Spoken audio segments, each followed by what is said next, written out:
Une chose à ne surtout pas oublier lorsque vous êtes en train d'élaborer votre plan, c'est de mettre en place un système support qui va vous aider à monitorer la mise en place, la mise en pratique de ce plan. Donc, pour cette formation, nous allons vous donner 2 outils importants, même trois outils pour vous permettre déjà de penser à l'ajustement du plan, de penser au cadre dans lequel le plan peut être ajusté au moment où vous l'exécutez.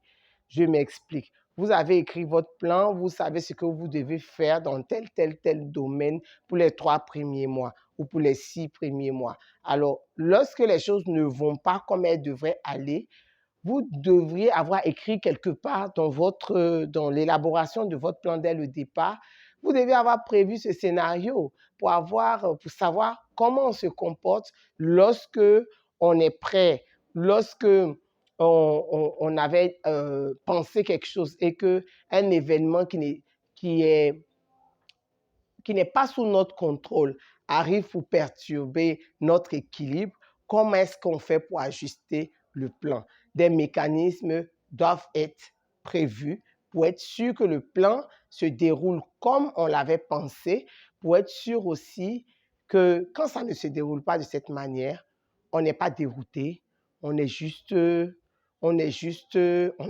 puise dans les mécanismes qui existent déjà, qui sont des mécanismes que nous avons élaborés depuis le début. D'accord? Cela dit, nous allons voir aujourd'hui le premier mécanisme que nous vous proposons.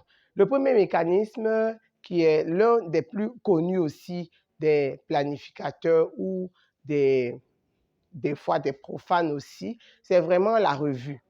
La revue, lorsque vous avez un plan qui dure sur une certaine période, vous découpez cette période.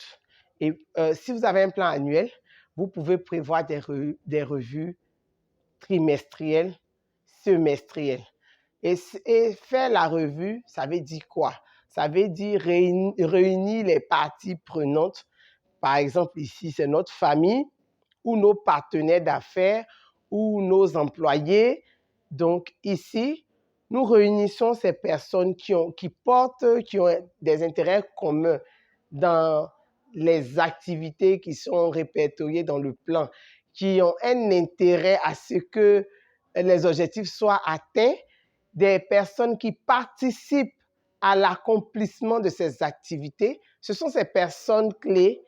Encore, on peut ajouter à la revue des personnes ressources, c'est-à-dire une autorité, un guide religieux ou une autorité familiale qui vient se mettre là comme un œil observateur et qui participe à cette réunion. Donc, la revue peut se présenter sous la forme d'une réunion, que ce soit une réunion présentielle ou une réunion virtuelle, une réunion hybride. Tout cela, ça tient pourvu qu'on ait le temps de se parler. Donc, cette réunion doit être quelque part notée dans le plan pour savoir que chaque dernier vendredi de chaque 3 mois, nous devons nous arrêter, regarder ce qu'on a fait, regarder ce qu'on n'a pas pu faire et ajuster ensemble. C'est ici, le mot-clé, c'est le consensus. Le mot-clé, c'est le consensus. Si vous arrivez à faire le consensus, vous pouvez réviser le plan. Donc, le plan que vous avez écrit au départ, si vous n'avez pas pu accomplir ou vous avez des changements majeurs, vous avez des entrées majeures d'argent qui n'étaient pas prévues, vous allez affecter ces ressources à des activités peut-être que vous aviez eu peur d'écrire au départ parce que vous ne voyez pas d'où les ressources pourraient venir.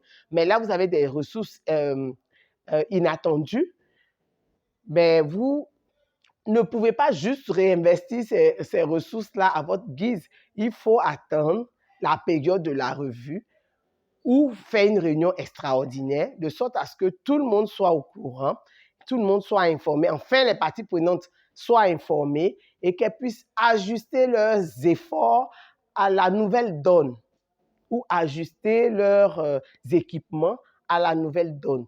Donc, lorsque vous faites cette revue, c'est bon de prendre des notes.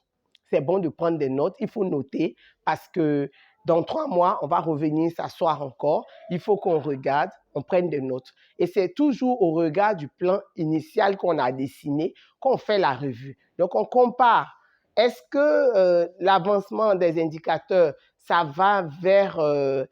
est-ce que nos indicateurs sont au vert? Est-ce que j'ai dit que j'allais terminer la maison en 2024? Est-ce qu'au bout du premier trimestre, j'ai déjà au moins fait la fondation? Ou est-ce que j'ai monté les murs comme ce que j'avais prévu parce que j'ai des moyens peut-être qui viennent de façon périodique et que chaque fin du mois, c'est là que je fais quelque chose. Alors, est-ce que j'ai fait quelque chose ou j'ai pas fait, ou j'ai rien fait, ou je me dis, je vais jouer au loto, quand j'aurai le gros lot, forcément, je vais faire monter la maison en 2 semaines. C'est pas ce qu'on a dit dans le plan. Donc, vous ne pouvez pas vous asseoir tout seul et décider que vous n'allez pas faire ce qui était dans le plan et que quand vous aurez cette entrée extraordinaire parce que vous avez un truc en cours et quand ça va venir, là, quand ça va venir, une promesse en cours, quand ça va venir, vous allez courir pour rattraper l'objectif.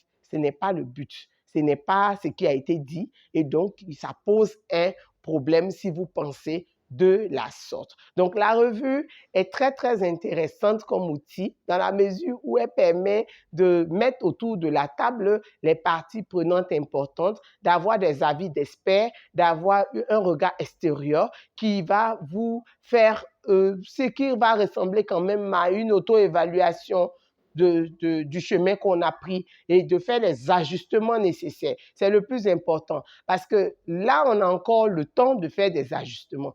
Lorsque nous sommes en début de projet, nous avons beaucoup de moyens, mais peut-être très peu d'informations sur les événements qui peuvent arriver et tout. On n'a pas beaucoup d'informations. Au fur et à mesure qu'on avance dans le temps, on a moins de moyens, mais on a plus d'informations. Et là, maintenant, on a moins de ressources aussi. Et donc, les ajustements, c'est très, très bon de les faire de façon périodique, de sorte à ce qu'on puisse rattraper et que le peu de ressources qui nous restent puisse être peut-être réaffecté, de sorte à ce qu'en fin de journée ou en fin d'année, nous puissions sourire pour dire « Ouh, on a eu chaud, jusqu'en juillet, on n'avait encore rien fait. » Mais la revue de juillet nous a mis devant nos responsabilités. On a vu que vraiment c'est un vrai problème et la solution que M. Paul, M. X nous a proposé, ça nous a permis de rattraper tout le temps perdu. Et c'est juste magnifique. Et là, il faut prévoir que vous allez faire des revues lorsque vous êtes en train d'élaborer votre plan.